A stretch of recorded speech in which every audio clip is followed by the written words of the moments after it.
Part 3യിലേക്ക് സ്വാഗതം. നമ്മൾ കഴിഞ്ഞ പാർട്ടിലൊക്കെ പഠിച്ചുകൊണ്ടിരുന്നത് ഇൻസ്റ്റാളേഷനും പിന്നീടുള്ളത് ഡാറ്റ ബൈൻഡിങ്ങും ഒക്കെ ആയിരുന്നു.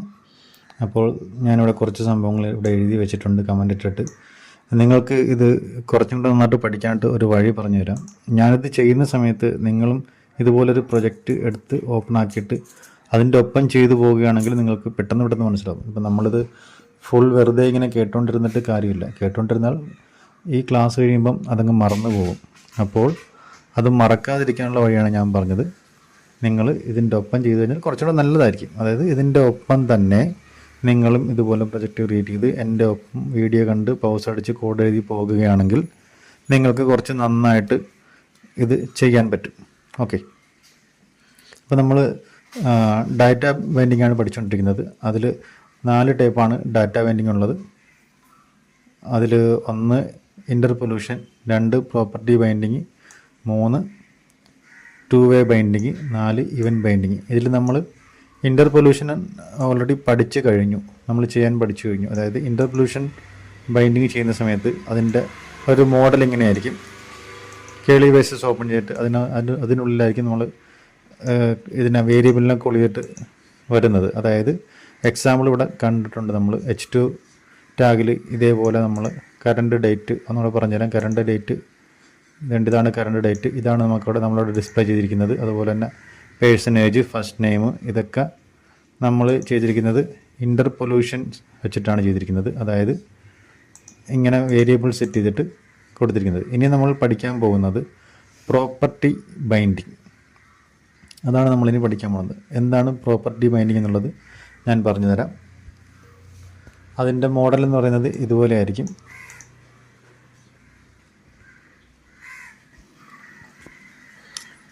ഈ പ്രോപ്പർട്ടി ബൈൻഡിങ് നമ്മൾ ഉപയോഗിക്കുന്നത് IMG SRC, HREF, ഹൈപ്പർ ലിങ്കിൻ്റെ ആങ്കർ ടാങ്ക് ഇല്ലേ, അവിടെയൊക്കെയാണ് നമ്മൾ ഇത് യൂസ് ചെയ്യുന്നത്. അതിൻ്റെ ഒരു എക്സാമ്പിൾ ഞാനിവിടെ കാണിക്കാം. നമുക്ക് ആദ്യം ഒരു ഇമേജ് പാസ് ചെയ്യിക്കാം. അതായത് ഒരു ഇമേജിൻ്റെ URL വെച്ചിട്ട് IMG SRCയിൽ എങ്ങനെ പ്രോപ്പർട്ടി ബൈൻഡിങ് വെച്ചിട്ട് ഡിസ്പ്ലേ ചെയ്യിക്കുന്നതാണ് ഇവിടെ കാണിക്കാൻ പോകുന്നത്. അതിനായിട്ട് നമ്മൾ ഒരു വേരിയബിൾ ക്രിയേറ്റ് ചെയ്യുന്നു. ഇമേജ് 1.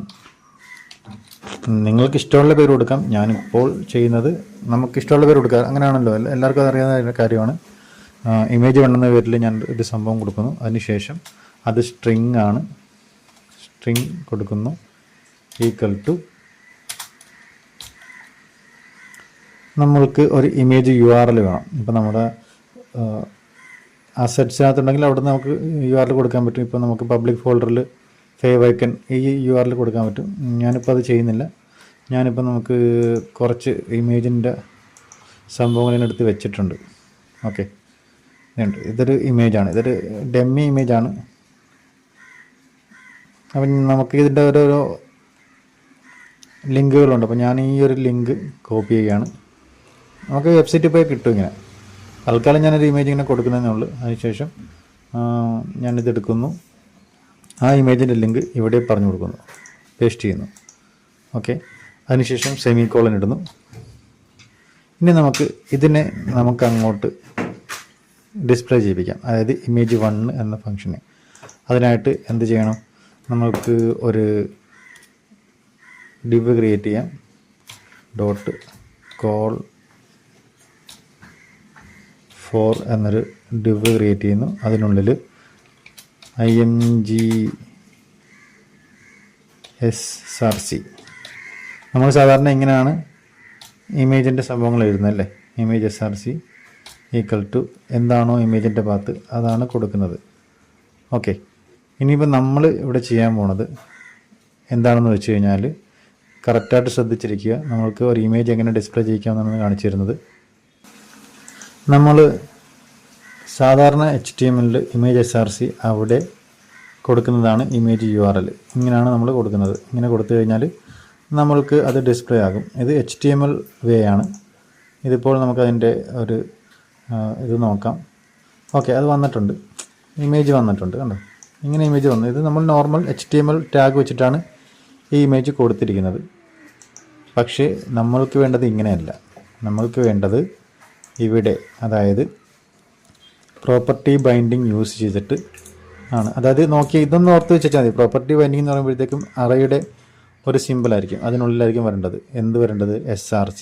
അപ്പോൾ നമ്മൾ ചെയ്യേണ്ടത് ഇവിടെ വരുന്നു, അതിനുശേഷം IMG കഴിഞ്ഞിട്ട് നമ്മൾ അറ എടുക്കുന്നു, അതിൻ്റെ അവിടെ SRC വെക്കുന്നു. അതിനുശേഷം SRC അടിക്കുമ്പോൾ തന്നെ ഈക്വൽ ടു കോഡ്സ് വന്നോളും. അതിനുശേഷം എന്താണ് ഇവിടെ പാസ് ചെയ്യേണ്ടത്? Image1 എന്ന് പറഞ്ഞിട്ടുള്ള വേരിയബിൾ, ഇതാണ് നമ്മളവിടെ വെക്കേണ്ടത്. അതായത് Image1. ഈ Image1 ഞാനിവിടെ അതൊന്ന് കൺട്രോൾ സ്പേസ് അടിച്ച് കഴിഞ്ഞിട്ട് നമുക്കറിയാൻ പറ്റും ഇവിടെ എന്തൊക്കെയുണ്ടെന്നുള്ളത്. ഓക്കെ, അതിനകത്ത് Image1 ഉണ്ട്. Image1 ക്ലിക്ക് ചെയ്യുന്നു, കൊടുക്കുന്നു. ഓക്കെ, ഇനി നമുക്കൊന്ന് ചെക്ക് ചെയ്ത് നോക്കാം. പ്രിവ്യൂവിൽ അത് വന്നിട്ടുണ്ട്. Okay, Image1. ഇങ്ങനെയാണ് നമുക്ക് ഇത് ചെയ്യാൻ പറ്റുന്നത്. അപ്പോൾ നമുക്ക് ഇതേപോലെ ഡിസ്പ്ലേ ചെയ്യാൻ പറ്റും. ഇതുപോലെ തന്നെയാണ് നമുക്ക് Ahrefൽ ഒരു ലിങ്കും നമ്മൾക്ക് ഡിസ്പ്ലേ ചെയ്യാൻ പറ്റുന്നത്. ഒരു ഹൈപ്പർ ലിങ്ക് കൊടുത്തു കഴിഞ്ഞാൽ അത് ഇതേപോലെ തന്നെ നമുക്കൊരു വേരിയബിൾ വെച്ചിട്ട് കൊടുക്കുക. അതിനുശേഷം ആ ലിങ്ക് കൊടുത്തു കഴിഞ്ഞാൽ അതിലേക്ക് അങ്ങ് പോയിക്കോളും. നമ്മൾ പ്രോപ്പർട്ടി ബൈൻഡിങ് പഠിച്ചു കഴിഞ്ഞു. ഒരു ഇമേജ് ഇതേപോലെ തന്നെ ഡിസ്പ്ലേ ചെയ്തു, അത് അവിടെ വരികയും ചെയ്തു. നമുക്ക് പ്രിവ്യൂവിലും ഒക്കെ വന്നിട്ടുണ്ട്. ഇമേജിൻ്റെ പ്ലേസ് ഹോൾഡറാണ്, ഇതൊരു ഇമേജാണ്, അത് വന്നിട്ടുണ്ട്. അപ്പോൾ ഇനി അടുത്തത് പഠിക്കാൻ പോകുന്നത് 2-way ബൈൻഡിങ് ആണ്. ഇനി പഠിക്കാൻ പോകുന്നത് അത് യൂസ് ചെയ്യുന്നത് NG മോഡൽ ഉപയോഗിച്ചിട്ടാണ്. NG എന്നുള്ളത് ഞാൻ എപ്പോഴും പറയുന്നതാണ്, ആ 2 വാക്ക് ഓർക്കുക. പിന്നെ ഈ മോഡൽ എന്ന ഒരു സംഭവം കൂടെ ഓർത്ത് വെക്കുക. NG മോഡൽ വെച്ചിട്ടാണ് നമ്മൾ അടുത്ത 2-way ബൈൻഡിങ് ചെയ്യുന്നത്. എക്സാമ്പിൾ, നമ്മളിപ്പം ഇതിനകത്ത് 2-way ബൈൻഡിങ് ഇതുപോലെ ഇൻപുട്ട് ടൈപ്പിലൊക്കെ നമുക്ക് പറ്റത്തുള്ളൂ. ഇപ്പം ഞാനിവിടെ ഇങ്ങനെ എന്തെങ്കിലുമൊക്കെ പേര് എഴുതുന്നു. ഇപ്പോൾ ജോയ് എന്ന് എഴുതി കഴിഞ്ഞാൽ അതോടെ മാറ്റമൊന്നും വരുന്നൊന്നുമില്ല. പക്ഷേ ഇപ്പം നമ്മളിന്ന് റീഫ്രഷ് ചെയ്ത് കഴിഞ്ഞാൽ ഓൾറെഡി ജോയ് എന്ന് വരുന്നുണ്ട്. കാര്യം എന്താണ്? നമ്മൾക്ക് ആ ഇൻപുട്ട് ടൈപ്പിൽ വാല്യൂ ഫസ്റ്റ് നെയിം നമ്മൾ പറഞ്ഞു കൊടുത്തിരിക്കുന്നതുകൊണ്ടാണ് ഇങ്ങനെ വരുന്നത്. ഇത് 1-way ആണ്. ഇനി നമുക്കത് 2-way ചെയ്യണം, 2-way ബൈൻഡിങ് ചെയ്യണം. അതിനായിട്ട് നമ്മൾ ചെയ്യേണ്ടത് NG മോഡൽ എന്ന പ്രോപ്പർട്ടിയാണ് നമ്മൾ യൂസ് ചെയ്യേണ്ടത്. ഓക്കെ, അപ്പോൾ അതിനായിട്ട് എന്താണ് ചെയ്യേണ്ടതെന്നുള്ളത് ഇപ്പോൾ തന്നെ കാണിച്ചു തരാം. ഒന്ന് ഓർക്കുക, NG മോഡൽ ഇതെപ്പോഴും ഓർത്തിരിക്കുക. അതിനു മുമ്പ് ഇവിടെ ഇമ്പോർട്ട് ഉണ്ട്. ഞാൻ നേരത്തെ തുടക്കത്തിൽ പറഞ്ഞായിരുന്നു ഇവിടെയൊക്കെ കുറച്ച് സംഭവങ്ങളൊക്കെ ആഡ് ചെയ്യേണ്ടി വരുമെന്നുള്ളത്. ഇപ്പോൾ നമുക്കിവിടെ ഒരു സംഭവം ആഡ് ചെയ്യാം. ഈ NG മോഡൽ വർക്ക് ആവണമെങ്കിൽ നമ്മൾ ശ്രദ്ധിച്ചിരിക്കുക. ഈ ഇമ്പോർട്ട് എന്ന് പറഞ്ഞ് അതിനുള്ളിൽ NG മോഡൽ വർക്ക് ചെയ്യാനായിട്ട് ഫോം മൊഡ്യൂൾ ആഡ് ചെയ്യുക, ഇമ്പോർട്ട് ചെയ്യുക. അതായത് ഇവിടെ FOR അടിക്കുമ്പോൾ തന്നെ വന്നോളും ഫോം മൊഡ്യൂൾ എന്നുണ്ട്. ഫോം അല്ല കേട്ടോ, ഫോംസ് മൊഡ്യൂൾ എന്നാണ്. അതാണ് വരാഞ്ഞത്. നമ്മളിപ്പോൾ FORMS ഫോംസ് മൊഡ്യൂൾസ് എന്നാണ്. ഒന്ന് ഓർത്തിരിക്കുക, ഫോംസ് മൊഡ്യൂൾസ് ഇവിടെ കൊടുത്തപ്പോൾ ഓട്ടോമാറ്റിക്കായിട്ട് ഇവിടെ അത് ഇമ്പോർട്ട് ആയിട്ടുണ്ട്. നമ്മളിപ്പോൾ NG മോഡലിൽ ചെയ്താലും ഈ ഒരു സംഭവം കൊടുത്തില്ലെങ്കിൽ അത് വർക്ക് ആവത്തില്ല. ഓക്കെ, എന്നിട്ട് നമുക്ക് NG മോഡൽ എങ്ങനെയാണ് ചെയ്യുന്നതെന്ന് കാണാം. ഒന്നും കൂടെ ഓർത്തിരിക്കുക, ഫോംസ് മൊഡ്യൂൾ എന്നുള്ള ഈ ഒരു സംഭവം ഇമ്പോർട്ട് ചെയ്യണം. അതിപ്പോൾ ഓൾറെഡി ഇവിടെ ഇമ്പോർട്ട് ആയിട്ടുണ്ട് കൊടുക്കുമ്പോൾ. ഇനി അടുത്ത മൊഡ്യൂൾ ഇമ്പോർട്ട് ആണെങ്കിൽ കോമിട്ടിട്ട് വീണ്ടും ചെയ്യാം. ഇനി NG മോഡൽ എങ്ങനെയാണ് വർക്ക് ആവുന്നത്, എങ്ങനെയാണ് ആഡ് ചെയ്യുന്നത് എന്ന് കാണിച്ചു തരാം. റോൾസ് കമ്പോണൻ്റ് HTML പോകുന്നു. അതിനുശേഷം നമ്മൾക്ക് ഓൾറെഡി ഒരു ഫോം നമ്മൾ ചെയ്ത് വെച്ചിട്ടുണ്ട്, അതിൻ്റെ വാല്യൂ ഇതാവാനായിട്ട്. ഓക്കെ, അപ്പോൾ നമുക്ക് അടുത്ത് ചെയ്യാൻ പറ്റുന്നത് ഇതൊന്ന് കോപ്പി ചെയ്യുന്നു, എന്നിട്ട് അതവിടെ പേസ്റ്റ് ചെയ്യുന്നു. ഓക്കെ, ഇതിപ്പം ഇത് മാത്രം നമ്മൾ മാറ്റിയത്. Input type equal to text. ഇനിയാണ് നമ്മൾ ഒന്ന് ചെക്ക് ചെയ്യേണ്ടത്. ഞാനിപ്പോൾ അവിടെ പോയിട്ട് ഒന്ന് ചെക്ക് ചെയ്ത് നോക്കാം. റീഫ്രഷ് ചെയ്ത് കഴിഞ്ഞാൽ ഓൾറെഡി ഇവിടെ ഒരു ടെക്സ്റ്റ് ബോക്സ് ഉണ്ട്. ഇവിടെ എന്ത് ടൈപ്പ് ചെയ്താലും നമ്മൾക്ക് അത് ഇവിടെയും വരണം, ഇവിടെയും വരണം. കാര്യം അതിൻ്റെ വാല്യൂ എന്ന് പറയുന്നത് നെയിമാണ്, ഫസ്റ്റ് നെയിമാണ്. അതിനായിട്ടാണ് നമ്മൾ NG മോഡൽ ഉപയോഗിക്കുന്നത്. അതായത് ഈ NG മോഡൽ. ഓക്കെ, അതിൻ്റെ ഒരു രീതി എന്ന് പറഞ്ഞാൽ ഇതാണ്, ഈ മെത്തേഡാണ്. ആ മെത്തേഡാണ് ഞാനിപ്പോൾ അവിടെ എഴുതാൻ പോകുന്നത്. ഇവിടെ നമുക്ക് ഇഷ്ടമുള്ളിടത്ത് എഴുതാം. ഞാനിപ്പോൾ ഇവിടെ എഴുതുകയാണ്. അതിനുശേഷം ഈ ബ്രാക്കറ്റ് ഓപ്പൺ ചെയ്യുക. അതിനുശേഷം NG പിന്നീട് M capital model NG model വന്നിട്ടുണ്ട്. അതിൽ ക്ലിക്ക് ചെയ്യുക. ക്ലിക്ക് ചെയ്യുമ്പോൾ ഓട്ടോമാറ്റിക്കായിട്ട് ഈക്വൽ വരും. ഇവിടെ കൊടുക്കേണ്ടത് നമ്മൾക്ക് ഫസ്റ്റ് നെയിമാണ്, അതായത് ഈ വാല്യൂ, അതായത് നമ്മൾ കൊടുത്ത ഈ വാല്യൂ ഉണ്ടല്ലോ, ജോയ് എന്നുള്ള പേര്, അതാണ് കൊടുക്കേണ്ടത്. ഞാനിവിടെ അത് കോപ്പി ചെയ്യുന്നു. എന്നിട്ട് അതിവിടെ ഇങ്ങനെ പേസ്റ്റും ചെയ്യാം, അല്ലെങ്കിൽ കൺട്രോൾ സ്പേസ് അടിച്ച് കഴിഞ്ഞാൽ ഫസ്റ്റ് നെയിം വരികയും ചെയ്യും. ഫസ്റ്റ് നെയിം കൊടുക്കുന്നു. അതിനുശേഷം നമുക്ക് റൺ ചെയ്യാം. റൺ ചെയ്യുമ്പോഴത്തേക്കും നമുക്കിവിടെ ജോയ് എന്ന് വന്നിട്ടുണ്ട്. ഇനിയിപ്പോൾ ഇവിടെ എന്ത് മാറ്റിയാലും മുകളിലൊക്കെ മാറും. ഇപ്പം കണ്ടോ, ഇതേപോലെ എല്ലായിടത്തും മാറും. ഇതാണ് 2-way data binding.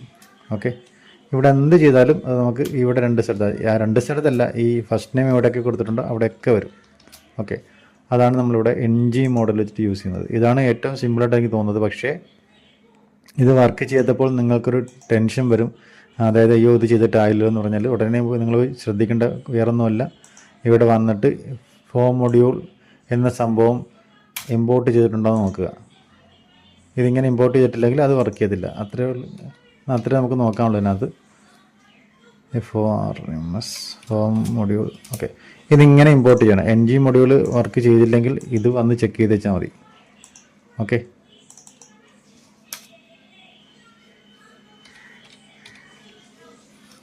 Forms module. Okay,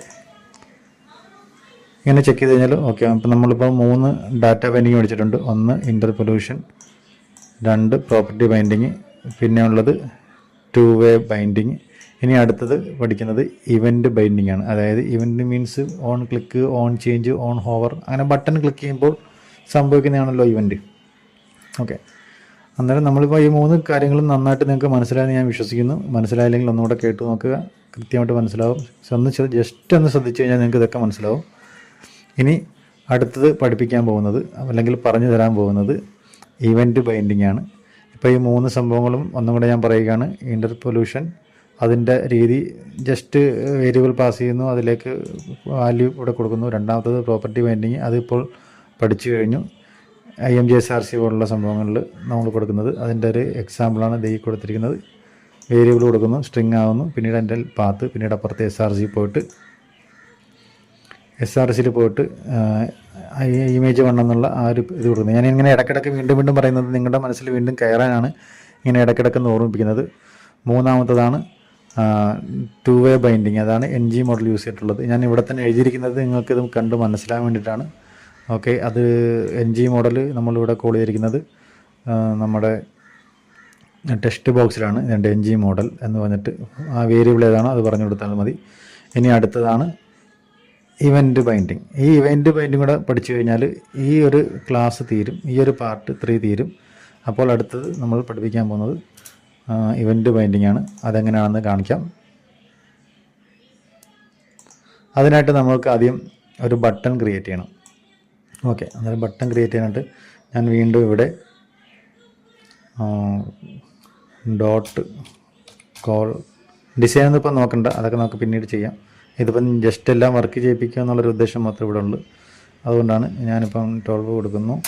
okay, അതിനകത്തൊരു ബട്ടൺ ക്രിയേറ്റ് ചെയ്യുന്നു. BUTT ബട്ടൺ കൊടുക്കുന്നു. ഓക്കെ, ബട്ടനൊരു നെയിം ഞാൻ കൊടുക്കുകയാണ്. എന്താണ് നെയിം കൊടുക്കേണ്ടത്? HTML എന്ന് കൊടുക്കാം. HTML എന്നൊരു നെയിം കൊടുക്കുന്നു. ഓക്കെ, ഇനി നമ്മൾ ഈ ബട്ടണിൽ ക്ലിക്ക് ചെയ്യുമ്പോൾ ഒരു അലർട്ട് ബോക്സ് വരണം. ജാവാസ്ക്രിപ്റ്റിലെ അലർട്ട് ഫംഗ്ഷൻ തന്നെ, ക്ലിക്ക് ഫംഗ്ഷനിൽ അലർട്ട് ഉണ്ടല്ലോ, അത് തന്നെയാണ്. അപ്പോൾ അതിന് വേണ്ടിയിട്ട് ഞാനിവിടെ തിരിച്ചു വരുന്നു. അതിനുശേഷം ഇവിടെയാണ് നമ്മൾ വേരിയബിൾ ഡിക്ലെയർ ചെയ്യേണ്ടത്. നമ്മളതിനായിട്ട് ഒരു ഫംഗ്ഷൻ ഇവിടെ ക്രിയേറ്റ് ചെയ്യുകയാണ്. അതായത് HTML എന്ന ബട്ടണിൽ ക്ലിക്ക് ചെയ്യുമ്പോൾ, അതായത് ഈ ബട്ടണിൽ ക്ലിക്ക് ചെയ്യുമ്പോൾ ഈ ബട്ടൺ വന്നതെന്ന് ചെക്ക് ചെയ്യാം. ഒരു മിനിറ്റ് ഒന്ന് നമുക്ക് ചെക്ക് ചെയ്ത് നോക്കാം. ബട്ടൺ വന്നു. ഓക്കെ, ബട്ടൺ വന്നിട്ടുണ്ട്. ഈ ബട്ടണിന് നമുക്കൊരു സ്റ്റൈൽ കൊടുക്കാം. ഇപ്പോൾ HTML എന്നല്ലേ, അതിൻ്റെ ഒരു സ്റ്റൈൽ നമുക്ക് കൊടുക്കാം. അതിന് ബൂട്ട്സ്ട്രാപ്പിന് ക്ലാസ്സുകളുണ്ട്. ആ ക്ലാസ് അറിഞ്ഞില്ലെങ്കിൽ നമ്മൾ നേരെ ഇവിടെ പോയിട്ട് നോക്കിയാൽ മതി. ബൂട്ട്സ്ട്രാപ്പ് ക്ലാസ് നോക്കി കഴിഞ്ഞാൽ BTN സക്സസ് എന്നൊരു ക്ലാസ് ഉണ്ട്. അത് കൊടുത്തു കഴിഞ്ഞാൽ സംഭവം വർക്കൗട്ട് ആവും. അതിന് നമുക്ക് ആ ക്ലാസ് ഒന്ന് കൊടുത്ത് നോക്കാം. Button class BTN space BTN SUCCESS success നോക്കാം നമുക്ക് വന്നിട്ടുണ്ടെന്ന്. ഓക്കെ, അതിൻ്റെ ബട്ടൻ്റെ കളർ വന്നിട്ടുണ്ട്. ഇപ്പോൾ ഇതിൽ ക്ലിക്ക് ചെയ്യുമ്പോൾ ഒന്നും സംഭവിക്കുന്നില്ല. നമ്മൾക്ക് ഇതിൽ ക്ലിക്ക് ചെയ്യുമ്പോൾ ഒരു അലർട്ട് ബോക്സ് വരണം. അതിനകത്ത് HTML ബട്ടൺ ക്ലിക്ക്ഡ് എന്ന് പറഞ്ഞിട്ടാണ് വരേണ്ടത്. അപ്പോൾ ആ ഒരു നമുക്ക് ഫങ്ഷൻ എഴുതാം. അതിന് വേണ്ടിയിട്ട് നമ്മൾ വീണ്ടും ടൈപ്പ്സ്ക്രിപ്റ്റിൽ പോകുന്നു. അവിടെ നമ്മൾ HTML ബട്ടൺ ക്ലിക്ക്ഡ് ഇങ്ങനൊരു ഫങ്ഷൻ നമ്മൾ എഴുതുകയാണ്. അപ്പം നിങ്ങൾക്ക് ഇഷ്ടമുള്ള ഇത് കൊടുക്കാം. ഞാനിപ്പം ജസ്റ്റ് അത് കൊടുക്കുന്നേ ഉള്ളൂ. നിങ്ങൾക്ക് ഇഷ്ടമുള്ള പേര് കൊടുക്കുക, അതൊന്ന് ഓർത്തിരുന്നാൽ മതി. അതിനുശേഷം ബ്രാക്കറ്റ് ഓപ്പൺ ചെയ്യുന്നു. അലർട്ട്, അറിയാം അലർട്ട് നോർമലി കൊടുക്കുന്ന പോലെ തന്നെ അലർട്ട് ഞാനിവിടെ കൊടുക്കുന്നത്, അലർട്ടിനകത്ത് കൊടുക്കുന്നത് HTML ബട്ടൺ ക്ലിക്ക്ഡ് CLIC ഇങ്ങനെ കൊടുക്കുന്നു. അതിനുശേഷം നമുക്ക് ഒന്ന് ചെക്ക് ചെയ്ത് നോക്കാം. അതായത് ഒന്ന് അവിടെ ഈ ഫംഗ്ഷനെ കോൾ ചെയ്യാം. അതായത് നമ്മൾ ഇവിടെ ഫംഗ്ഷൻ കോൾ ചെയ്യുന്നത് ബട്ടൺ ക്ലാസ് BTN സക്സസ്, അതിനുശേഷം സ്പേസ് ഇടുക. ഇതിപ്പോൾ ഇവിടെ എഴുതിയാലും കുഴപ്പമില്ല, എവിടെ എഴുതിയാലും കുഴപ്പമില്ല, നമുക്ക് എവിടെ വേണമെങ്കിലും എഴുതാം.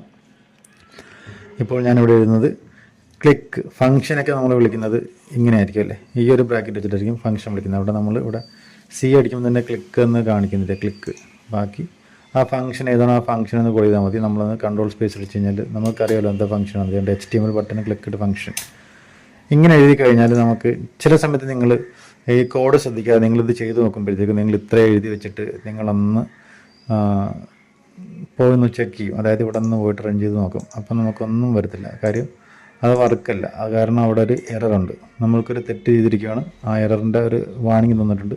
ഇവിടെ വെക്കുമ്പോൾ നമുക്ക് കാണിച്ചു തരും ബട്ടൺ ഫംഗ്ഷൻ ക്ലിക്ക്ഡ്, അതൊരു ഫംഗ്ഷനാണെന്ന് പറയുന്നത്. അതായത് അതുകൊണ്ട് ഇവിടെ ഫംഗ്ഷൻ വെച്ചിട്ട് തന്നെ കോൾ ചെയ്യണം. അതായത് ഇവിടെ നമ്മൾ ബട്ടൺ ക്ലിക്ക്ഡ് ഫംഗ്ഷൻ ഉണ്ട്, എത്രയും തന്നെ നമ്മൾ വിളിക്കണം. അതായത് ഒരു ഫംഗ്ഷനെ നമ്മൾ കോൾ ചെയ്യുമ്പോൾ ഫുൾ ഫംഗ്ഷനുകൾ ഇത്രയും വിളിക്കണം. ഇതിപ്പോൾ നമ്മളല്ലാതെ ഒരു വേരിയബിൾ ആണെങ്കിൽ വേരിയബിൾ നെയിം മാത്രം വിളിച്ചാൽ മതി. ഒരു ഫംഗ്ഷനെ കോൾ ചെയ്യുമ്പോൾ ഫംഗ്ഷൻ്റെ ആ ഒരു സിമ്പിളും കൂടെ വിളിക്കണം. അതാണ് ഇവിടെ സംഭവിച്ചത്. ഇവിടെ ഞാൻ ഒരു ഫംഗ്ഷൻ കൂടെ കോൾ ചെയ്യുകയാണ്. ഓക്കെ, ഇപ്പോൾ ആ എറർ മാറിയിട്ടുണ്ട്. ഇനി നമുക്ക് ഒന്ന് പോയി നോക്കാം, ഒന്ന് ക്ലിക്ക് ചെയ്ത് നോക്കാം. അതിൽ ഞാൻ ക്ലിക്ക് ചെയ്യുന്നു. ഓക്കെ, HTML ബട്ടൺ ക്ലിക്ക്ഡ് എന്ന് പറഞ്ഞിട്ട് വന്നിട്ടുണ്ട്. ഇപ്പോൾ ആ കറക്റ്റ് ആ ഫംഗ്ഷൻ വർക്കായിട്ടുണ്ട്. ഇതാണ് ഇവൻറ്റ് ബൈൻഡിങ്. ഓക്കെ, ഇനി നമുക്കിത് വേറെ രീതിയിൽ എഴുതാൻ പറ്റും. രണ്ട് രീതിയിൽ നമുക്ക് എഴുതാൻ പറ്റും. ഇതിപ്പോൾ ഇങ്ങനെ എഴുതുന്നുണ്ട്. പിന്നെ നമ്മൾ കുറച്ചും കൂടെ ഒരു വേറൊരു മോഡൽ എഴുതാൻ ആയിട്ട് ഇപ്പോൾ കാണിച്ചു തരാം എങ്ങനെയാണെന്നുള്ളത്.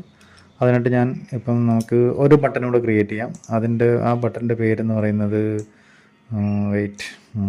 അത് ഞാൻ സെയിം തന്നെ കോപ്പി ചെയ്യുന്നു, പേസ്റ്റ് ചെയ്യുന്നു. ഓക്കെ, കാരണം വീണ്ടും എഴുതി കഴിഞ്ഞാൽ ടൈം പോകും. അതുകൊണ്ടാണ് ഞാൻ അത് കോപ്പി പേസ്റ്റ് ചെയ്യുന്നത്. ഓക്കെ, അതിനുശേഷം ഞാൻ ഇവിടെ ആംഗുലർ എന്നൊരു ബട്ടൺ ക്രിയേറ്റ് ചെയ്യാണ്. അതിനുശേഷം ഇതിൽ ക്ലിക്ക് ചെയ്യുമ്പോൾ ആംഗുലർ ബട്ടൺ ക്ലിക്ക് എന്ന് പറഞ്ഞിട്ട് നമുക്ക് വരണം. അത് വേറെ രീതിയിലായിരിക്കും ഞാൻ എഴുതാൻ പോകുന്നത്. അതിനായിട്ട് ഇവിടെ വരുന്നു. വീണ്ടും HTML ബട്ടൺ ക്ലിക്ക്ഡ് അല്ലായിരുന്നു വന്നിരുന്നത്. ഇനി ഞാൻ അടുത്ത ഫംഗ്ഷൻ എഴുതാൻ വേണ്ടി പോകുന്നത് ആംഗുലർ ബട്ടൺ. ഇതൊക്കെ നിങ്ങൾ ഒപ്പം ഇരുന്ന് എഴുതുകയാണെങ്കിൽ നിങ്ങൾക്ക് പെട്ടെന്ന് മനസ്സിലാവുകയെ. ക്ലിക്ക്ഡ്. പിന്നെ ഇത് ഈ ക്ലാസ്സിനെ പറ്റിയുള്ള അഭിപ്രായങ്ങളൊന്ന് കമൻറ്റ് ചെയ്യുക. എന്തെങ്കിലും തെറ്റൊക്കെ ഉണ്ടെങ്കിൽ എന്നോട് പറഞ്ഞു തരിക. അതങ്ങനെയല്ല പ്രസൻറ്റ് ചെയ്യേണ്ടത്, ഇതിങ്ങനെയാണ് പ്രസൻറ്റ് ചെയ്യേണ്ടത് എന്നുള്ള അഭിപ്രായങ്ങളും നിർദ്ദേശങ്ങളൊക്കെ തരിക. ഇപ്പം ഞാൻ ഇവിടെ ആംഗുലർ ബട്ടൺ ക്ലിക്ക്ഡ്. ഓക്കെ, അതിനുശേഷം പിന്നെ നമ്മൾ എന്താ ചെയ്യേണ്ടത്, ഒരു ബട്ടൺ നമുക്ക് ഒരു വേരിയബിൾ ക്രിയേറ്റ് ചെയ്യാം. അതായത് എന്താണ് പറയുന്നത്, ക്ലിക്ക് ബട്ടൺ എന്ന് കൊടുക്കാം അല്ലേ. ക്ലിക്ക് ബട്ടൺസ് എന്നിട്ട് ഇങ്ങനെ കൊടുക്കുന്നു. അതിനുശേഷം അതിൻ്റെ വേരിയബിൾ കൊടുക്കണം. അത് നമുക്ക് സ്ട്രിങ് പറയാം, സ്ട്രിങ്. ഓക്കെ, അതിനുശേഷം ഇവിടെ നമ്മൾ അലർട്ടിൽ നമ്മൾ പറഞ്ഞു കൊടുക്കുന്നത് എന്തായിരിക്കും,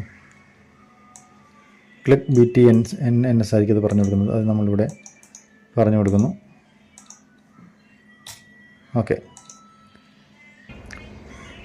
അതിനുശേഷം നമുക്ക് നോക്കാം. നമ്മൾ ഇതിനിവിടെ ഈ ഫംഗ്ഷനെ നമ്മൾ അപ്പുറത്ത് കോൾ ചെയ്യണം. അതായത് ആംഗുലർ ബട്ടൺ ക്ലിക്കഡിൽ കോൾ ചെയ്യാൻ നോക്കുകയാണ്. അത് വേറെ രീതിയിലാണ് ഇത് എഴുതാൻ പോകുന്നത്. ഇപ്പം നമ്മൾ ഇവിടെ ആ ഫംഗ്ഷൻ എങ്ങനെയാണ് വിളിക്കേണ്ടത്, ആംഗുലർ ബട്ടൺ ക്ലിക്കഡ് എന്നല്ലേ വിളിക്കേണ്ടത്. എന്നിട്ട് നമ്മൾ angular button clicked function. Okay, അതിൻ്റെ ഉള്ളിൽ നമ്മൾക്ക് വേണ്ടിയിട്ടുള്ള അലർട്ട് മെസ്സേജ് ഇവിടെ നമുക്ക് പറഞ്ഞെടുക്കാൻ പറ്റും. അതായത് ആംഗുലർ ബട്ടൺ ക്ലിക്ക്ഡ് ഇങ്ങനെ നമ്മൾ പറഞ്ഞു കൊടുക്കുന്നു. അതിനുശേഷം ഇത് രണ്ട് രീതിയിലാണ്. ഇത് വരുമ്പോഴത്തേക്കും ജസ്റ്റ് ഫംഗ്ഷൻ മാത്രമേ വിളിക്കുന്നുള്ളൂ. ഇത് ഫംഗ്ഷൻ വിളിച്ചിട്ട് ആ ഫംഗ്ഷൻ്റെ ഉള്ളിൽ വരേണ്ട മെസ്സേജ് നമ്മൾ പാസ് ചെയ്യുകയാണ്. ഒന്ന് ചെക്ക് ചെയ്ത് നോക്കാൻ വരുമോ ഇല്ലയെന്ന്. ഓക്കെ, ഇതിൽ ഞാൻ HTML ക്ലിക്ക് ചെയ്യുമ്പോഴത്തേക്ക് HTML ബട്ടൺ ക്ലിക്ക്ഡ് വരുന്നുണ്ട്. ആംഗുലർ ക്ലിക്ക് ചെയ്യുമ്പം ആംഗുലർ ബട്ടൺ ക്ലിക്ക്ഡ് എന്ന മെസ്സേജും വരുന്നുണ്ട്. ഓക്കെ, ഇതിങ്ങനെ കൂടിയിരിക്കുന്നില്ല. അതിന് നമുക്ക് ബൂസ്റ്റ് ആപ്പിൽ വേറൊരു പ്രോപ്പർട്ടി ഉണ്ട്. അതിന് PT2 എന്ന് പറഞ്ഞിട്ടൊരു ഫംഗ്ഷനാണ്, ഒരു ക്ലാസ് ഉണ്ട്. അത് പറഞ്ഞു കൊടുത്തു കഴിഞ്ഞാൽ കുറച്ച് താഴേക്ക് വന്നോളും. അപ്പോൾ ഇത്രയാണ് ഇന്നത്തെ ക്ലാസ്സിൽ ഉള്ളത്. ഇന്ന് നമ്മൾ പഠിച്ചിരിക്കുന്നത് ഡാറ്റ ബൈൻഡിങ് ആണ്. അതിൽ 4 പ്രോപ്പർട്ടീസ് ഉണ്ടായിരുന്നു. ആ പ്രോപ്പർട്ടീസ് 4 ഇപ്പോൾ നമ്മൾ പഠിച്ചു കഴിഞ്ഞു. അതിൻ്റെ എക്സാമ്പിളും കഴിഞ്ഞിട്ടുണ്ട്. നിങ്ങളുടെ നിർദ്ദേശങ്ങളും അഭിപ്രായങ്ങളും കമൻ്റായിട്ട് ഇടുക. നിങ്ങൾക്ക് മനസ്സിലായിട്ടുണ്ടെങ്കിൽ അതും കമൻ്റായിട്ട് ഇടുക. മനസ്സിലായില്ലെങ്കിൽ അത് ഇടുക. പിന്നെ നിങ്ങൾക്ക് വീഡിയോ ഒക്കെ ഇഷ്ടമാകുന്നുണ്ടെങ്കിൽ ചാനൽ സബ്സ്ക്രൈബ് ചെയ്തിട്ട് സപ്പോർട്ട് ചെയ്യുക. ഇനി ഇതുപോലുള്ള വീഡിയോസ് ചെയ്യുന്നതായിരിക്കും. അടുത്ത് നമുക്ക് പാർട്ട് 4 കാണാം. തൽക്കാലം വിട പറയുന്നു.